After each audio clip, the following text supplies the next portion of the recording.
இந்த மீன் அமிலத்தை என்னடா இந்த கேனில் ஊற்றி வச்சுக்கிறான்னு பார்க்குறீங்க. இது குறைஞ்சது நாங்கள் தயாரித்து 2 வருஷம் ஆகுது. ஒரு 10 கிலோ மீன் குடல், அதுக்கு மேலே ஒரு 11 கிலோ வெல்லம், இதெல்லாம் போட்டு 2 வருஷம் முன்னாடியே நான் ரெடி பண்ணி வச்சுட்டு இவ்வளோ நாளாக வேறு கத்திரிக்கு ரெடி பண்ணி வச்சு அந்த கத்திரியெல்லாம் முடிஞ்சு போச்சு. அதுக்கு பிறகு இந்த இதை மீன் அமிலத்தை வச்சுக்கிட்டேன். இந்த மீன் அமிலம் பாருங்கள் இப்போ எப்படி இருக்குது 2 வருஷம் கழிச்சு அப்படிங்கிறத இப்போ திறந்து பார்க்கலாம் வாங்க.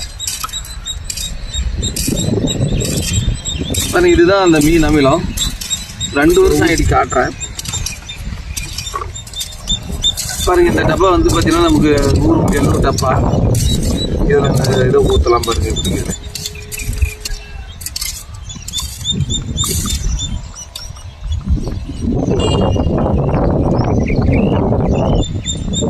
இதுதான் அந்த மீன் அமிலம்.